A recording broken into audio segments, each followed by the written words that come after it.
biasanya dipanggil Sayen atau Gainara. Pertama-tama, sebelum saya mau mulai, saya mau tanya dulu sama teman-teman semua di ruangan ini. Enggak? Teman-teman semua di sini, atau ada nggak, saya mau lihat, yang pernah ngalamin stres? Boleh angkat tangan? Nggak gitu kelihatan ya.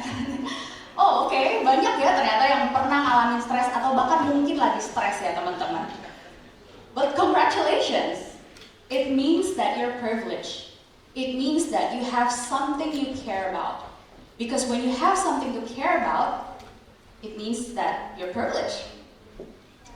So, kita pertama-tama masuk dulu ke penjelasan apa arti stres itu sendiri. Apa sih yang namanya stres ya? Jadi sebagai penjelasan singkatnya aja, stres itu adalah respon tubuh kita sebagai manusia gitu ya, respon natural ketika kita dihadapi sama yang namanya demand atau bahkan sesuatu yang mengancam atau sesuatu yang overwhelming. Itu adalah bentuk kayak flight or fight mode from our body. Dan singkatnya, stres itu adalah gimana sih badan kita, tubuh kita, pikiran kita itu memberikan reaksi terhadap sesuatu yang mengancam, overwhelming. Tapi sebelumnya apa yang nyebabin stres itu sendiri? Kayak kenapa orang bisa stres? Kenapa yang namanya manusia itu nggak luput dari yang namanya stres? Kita nggak akan bahas mengenai medical explanation, scientific explanation, no, karena itu bukan ranah saya. Kita akan lebih bahas dari aspek personal growth. Jadi ada top 3 hal yang menyebabkan stres. Yang pertama itu adalah pressure, tekanan, ekspektasi, dan juga ketidakpastian, gitu ya. Dan dari sini, dari hal ini nih, 3 ini, itu ternyata bercabang lagi teman-teman. Bercabang lagi menjadi aspek-aspek kehidupan lainnya seperti goals, internal pressure, external factors, atau bahkan dari segi time. Dan dari sini kita akan masuk ke contohnya ya. Misal, saya yakin di sini semua pasti ada dong yang namanya punya target, punya goals ke depannya. Sekaligus pun mungkin gue belum tahu nih ke depannya bakal jadi apa sih gitu. Atau mungkin, oh dalam waktu 5 tahun ke depan gue udah harus jadi CEO dari company ini, atau harus punya brand dari F&B ini, atau dari clothing ini, dan sebagainya macamnya. Tapi yang pasti kalian pasti punya goals. Nah, dan dari orang-orang yang punya goals, pasti biasa nggak luput sama yang namanya pemikiran, gue bisa nggak ya sukses? Bisa nggak ya dapetin misal saya nominal duit segini-segini dalam waktu 1 tahun ke depan, 2 tahun ke depan, yang kemudian bikin kita jadi overwhelming.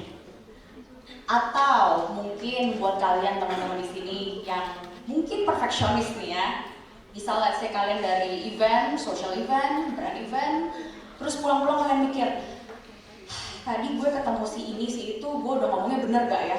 Gue udah oke gak ya? Jadi overthinking yang kemudian bikin kalian jadi overwhelmed.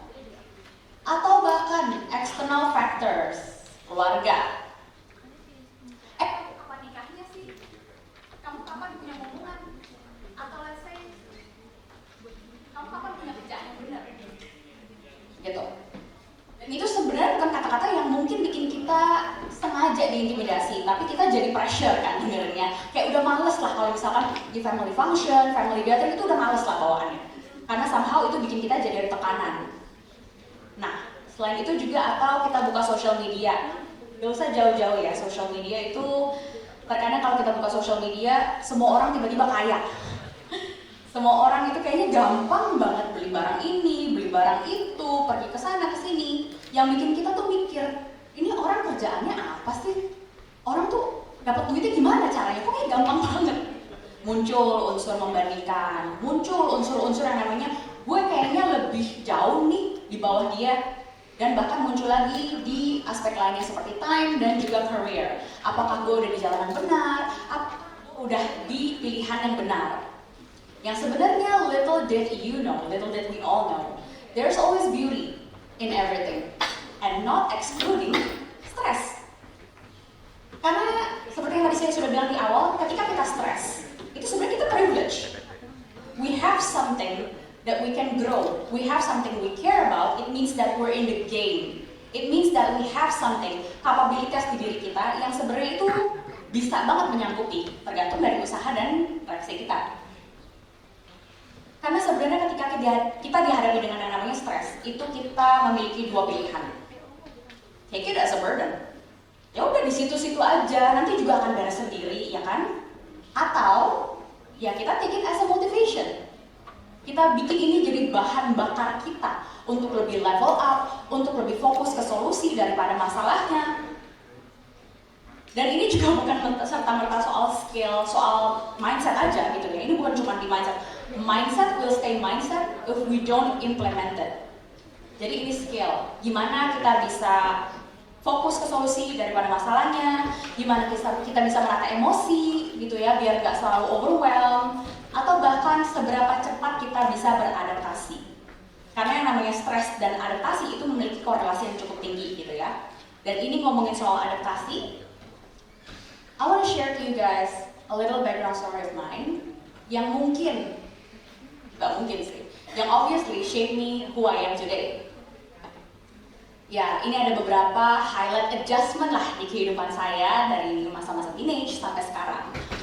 Throwing it back to 2008 ya, sekitar tahun segini, itu saya mengalami adjustment yang cukup parah gitu ya. Adjustment yang benar-benar menurut saya beda banget. Karena di sini orang tua saya berpisah, dan gimana, ibaratnya tuh dari keluarga yang cemara gitu ya. Keluarga yang selalu berempat, papa, mama, adik saya dan saya pergi traveling kemana-kemana dan selalu bareng-bareng happy. Itu tiba-tiba jadi oke, aku paham ini ternyata keluarga saya tidak lagi baik-baik aja. Ternyata lagi tense, marah-marah, dan bahkan ya udah, saya waktu itu di umur segitu juga udah paham kalau ternyata mereka mau cerai. Tuh. Dan itu juga penyesuaian baru lagi untuk saya, karena saya harus ya udah tinggal bertiga, pindah rumah, pindah sekolah. Dan pindah sekolah itu juga bukan sesuatu yang mudah untuk saya waktu itu, karena saya itu masuk sekolah baru di kelas 9, sebutannya itu SMP 3. Jadi saya murid baru sendiri. And it was annoying karena the spotlight was all on me. Dan saya juga waktu itu mengalami yang namanya adjustment the pertemanan, di gaya masuk sekolah. Dari sekolah yang sebelumnya tuh kayaknya fleksibel, roknya boleh pendek, atau bahkan kaos kakinya boleh pendek, boleh pakai aksesoris. Tiba-tiba harus di sekolah yang serba strict. Saya harus pakai roknya panjang di bawah lutut. Udah gitu juga harus kaos kaki panjang, gak boleh berteman sama cowok yang wah pokoknya benar-benar beda banget lah. Dan di situ ada penyesuaian, stress, but life goes on. Dan setelah itu ya moving on, saya merasakan yang namanya susah. Karena ya gimana, orang tua berpisah itu kan pasti ada cost kan yang harus dijalani, yang tetap harus go on. Dan walaupun sesusah-susahnya itu, saya tetap masih puji syukur, puji Tuhan, karena waktu itu nggak yang sampai susah makan, atau mungkin dengar cerita orang, oh sampai makannya tuh harus pakai yang kemarin lah gitu. Enggak, puji Tuhan saya masih punya supir, masih ada juga ART di rumah dan segala macamnya. Dan ya, moving on ke 2019 saya juga melalui adjustment yang beda lagi kali ini, level up ya. Ibaratnya dari student, mahasiswa yang benar-benar barbar gitu ya. Saya nggak gitu peduli mau pakai baju apa ke kampus, ya udah happy go lucky aja. Itu harus tiba-tiba strict juga, karena saya harus lebih perhatiin surrounding, hafal nama-nama rektor, muka-mukanya, dan juga harus lebih menunjukkan mannerisms dong pastinya. Itu juga stres berat, including hari H pun saya juga stres. Saya pernah diam di panggung 5 detik, 7 detik ada kali. Semoga saya tidak akan terdiam ya di sini. Ya, waktu itu saya juga sempat benar-benar diam. Udah gitu ya udah, tapi untungnya namanya rezeki ya, puji Tuhan. Ternyata saya masih bisa tetap lanjut dan memberikan punchline yang bagus. Sampai akhirnya, long story short, tetap masuk ke top 3 dan runner up. It was okay for me. Dan di 2020 COVID happens. Ini bukan cuma penyesuaian untuk saya, tapi saya yakin ke teman-teman semua sekalian di sini. Karena kita dipaksa untuk mendigitalisasi, betul? Kita harus online meeting, online presentation, dan segala macamnya. Itu juga penyesuaian. Dan moving forward, pas di 2024, itu adalah fase-fase terberat saya ya, let's say. Karena waktu itu ibu saya meninggal dunia 31 Julai, dan saya waktu itu kayaknya pernah nyampe di tahap stres di mana saya kayaknya udah halusinasi gitu ya. Jadi di tanggal 7 nih, tanggal 7 Agustus, seminggu setelah kepergian beliau, saya datang lagi ke rumah sakit. Saya datang lagi berharap seakan dia masih ada di sana, yang padahal jelas-jelas sudah tidak ada.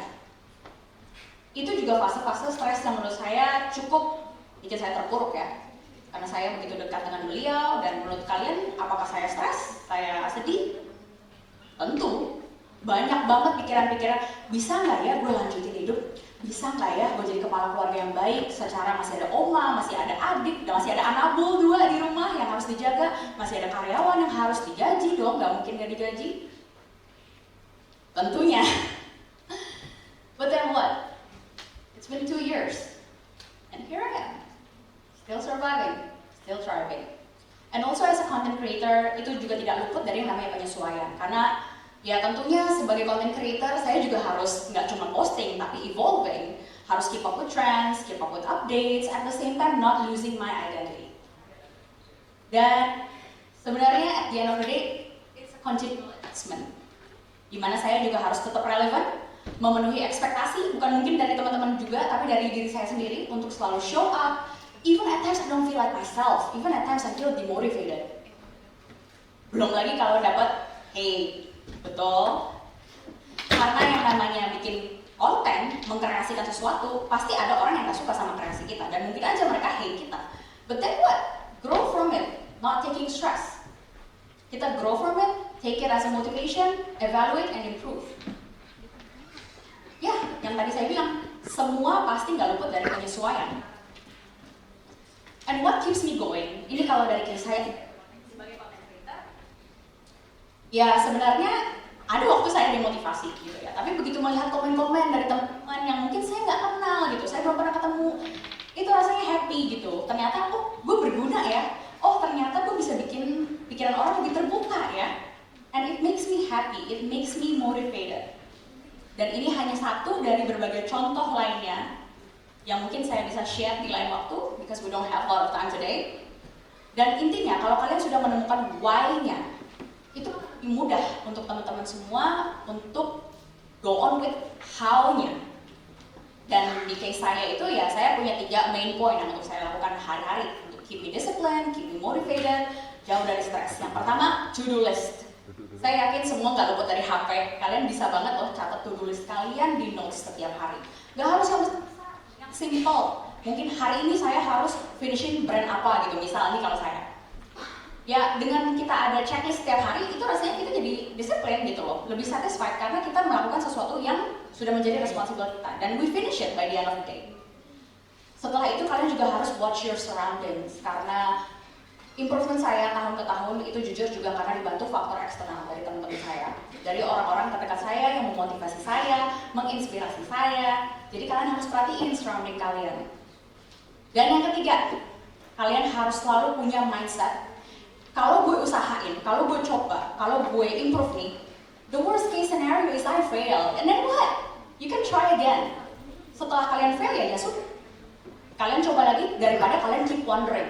Daripada kalian, kalau waktu itu gue lakuin, gue usahain lebih, gue kayaknya bisa deh. It's better to do it but fail rather than wondering. Jadi sedikit kata-kata penutup juga yang mungkin bisa dijadikan sebagai little reminder for all of you dan mungkin teruntuk saya juga. Bahwa no one can ever break a person who sees beauty in everything and not excluding chaos. Kind of mindset turns pain into power, and back to square one turns stress into strength. Thank you teman-teman semua.